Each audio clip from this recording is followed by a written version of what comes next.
friends, welcome back to your family. இன்னைக்கு நம்ம என்ன ரெசிபி பார்க்க போறோம்னு பார்த்தீங்கன்னா ரோட் சைட் கலான் ரெசிபி தாங்க பார்க்க போறோம். இதை நம்ம வீட்டில் எப்படி சுலபமாக செய்யறதுன்னு தான் பார்க்க போறோம்.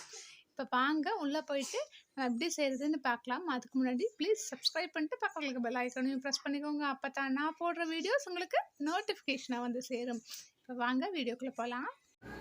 இப்போ நம்ம ரோட்டு கடை காளான் தாங்க செய்ய போகிறோம். இப்போ நம்ம வீட்டிலேயே ரோட்டு கடைகளில் வந்துட்டு கோஸ் அதிகமாக சேர்த்துட்டு காளானை கம்மி பண்ணிடுவாங்க. சில நேரம் காளானே இருக்காது, ஆனால் காளான்னு சொல்லுவாங்க. ஆனால் நம்ம வீட்டில் வந்துட்டு காளான் வந்து எப்படி செய்கிறோன்னா காளான் அதிகமாகவும் கோஸை கம்மியாகவும் சேர்த்து டேஸ்டியாக ஒரு காளான் செய்ய போகிறோம். எப்படி செய்கிறோங்கிறத பாருங்கள். இதில் 1 கப் அளவுக்கு நான் வந்து காளான் எடுத்திருக்கேன். இந்த காளான் அது 200 எடுத்திருக்கேன். அதே அளவு வந்து கோஸ் எடுத்திருக்கேன். கோஸை வந்து நல்லா பொடியாக கட் பண்ணி அதே அளவுக்கு நான் கோஸ் எடுத்து சேர்த்துக்க போகிறேன்.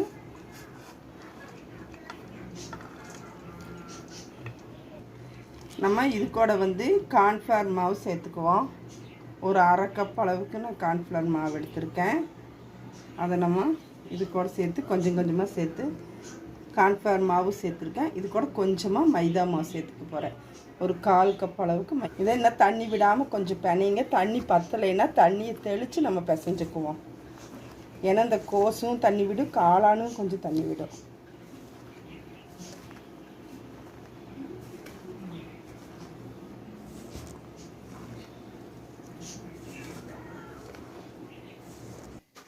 இப்போ வந்து நல்லா எண்ணெய் ஊற்றி எண்ணெய் காஞ்சிடுச்சு. காளானை பரட்டி வச்சது ஊறிடுச்சு. இப்போ நம்ம ஒரு சின்ன சின்ன உருண்டையாக உருட்டி நம்ம இதில் சேர்த்துக்குவோம். பொரிச்சு எடுத்துடலாம்.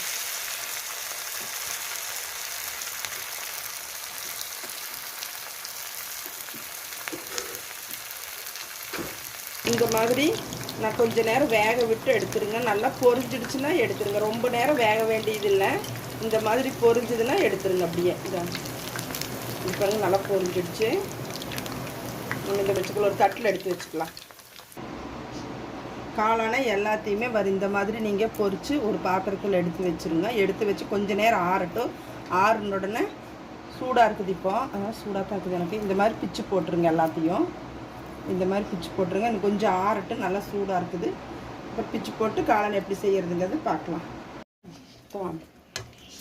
எண்ணெய் ஊற்றிருக்கேன். எண்ணெய் வந்து காஞ்சிடுச்சு. இப்போ கொஞ்சமாக சோம்பு சேர்த்துக்கலாம். சோம்பு வெடிச்சிருச்சு. இப்போ வந்து கொஞ்சம் பெரிய வெங்காயம் சின்னதாக கட் பண்ணி வச்சுருக்கேன். அதை ஒரு 2 வெங்காயம் சின்னதாக சேர்த்துக்கலாம்.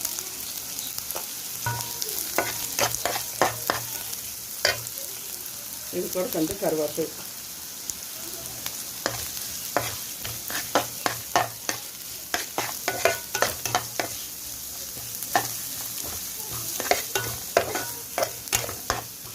ஒரு ஸ்பூன் அளவுக்கு இஞ்சி பூண்டு பேஸ்ட் சேர்த்துக்கலாம். கொஞ்சம் நல்லா வதங்கட்டும். பச்சை வாசனை வர வரைக்கும் கொஞ்சம் நல்லா வதக்கிக்கலாம். நான் புளிப்புக்கு வந்து ஒரு பெரிய சைஸ் தக்காளி எடுத்து கட் பண்ணி வச்சுருக்கேன். அதை நல்லா மிக்சியில் அரைச்சி வச்சிட்டேன். இல்லைன்னா கட் பண்ணி போட்டால் கொஞ்சம் தோலாக இருக்குங்கிறதுக்காக நான் நல்லா மிக்சியில் அரைச்சி எடுத்துட்டேன். அதையும் நான் இதோட சேர்த்துக்கிறேன். காரத்துக்கு நான் ஒரு 1.5 ஸ்பூன் அளவுக்கு மிளகாத்தூள் சேர்த்துக்கிறேன். இது கூட கொஞ்சமாக நம்ம மஞ்சள் தூள் சேர்த்துட்டேன். 1 ஸ்பூன் அளவுக்கு சிக்கன் மசாலா சேர்க்க போகிறேன். இது கொஞ்சம் நல்லா டேஸ்ட்டாக இருக்கும். அதுக்காக தான் நான் இதை சேர்த்திருக்கேன். கொஞ்சம் வாசனை போக வரைக்கும் நல்லா வதங்கட்டும். தேவைக்கேற்ப கொஞ்சமாக உப்பு சேர்த்துக்கோங்க. அதுலேயும் உப்பு சேர்த்துருக்கோம் காளானில். அதனால் இந்த மசாலுக்கு அளவாக உப்பு சேர்த்துக்கோங்க.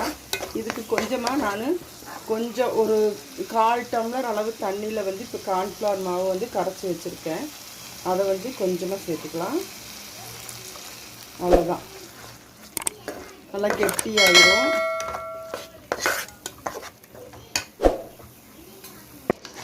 இப்போ இது நல்லா கொதிச்சிருச்சு. நல்லா பச்சை வாசனை போயிடுச்சு. இப்போ நம்ம இந்த பொடிச்சு வச்சுருந்தா அந்த காளானையெல்லாம் நம்ம பொரிச்சிருக்க போகிற இது ரெண்டும் நம்ம சேர்த்துக்கலாம்.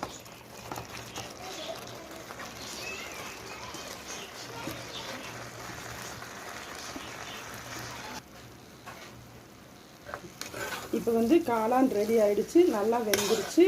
நல்லா கிரேவி மாதிரி நல்லா ரெடி ஆகிடுச்சு. பாருங்கள், இந்த மாதிரி இருந்தால் போதும். காளான் ரொம்பவும் ட்ரையாக இல்லாமல் ரொம்பவும் தண்ணி மாதிரி இல்லாமல் நல்லாயிருக்கு. இப்போ வந்து நம்ம லாஸ்ட்டாக மல்லித்தலையை தூவிட்டு நம்ம இதை இறக்கி தட்டுக்கு மாற்றிக்கலாம். இந்த காளானை நீங்களும் உங்கள் வீட்டில் செஞ்சு பார்த்துட்டு இது உங்களுக்கு பிடிச்சிருந்தா லைக் பண்ணுங்கள், ஷேர் பண்ணுங்கள், சப்ஸ்கிரைப் பண்ணுங்கள். அப்படியே பெல் பட்டனையும் கொஞ்சம் ப்ரெஸ் பண்ணுங்கள். நன்றி, வணக்கம்.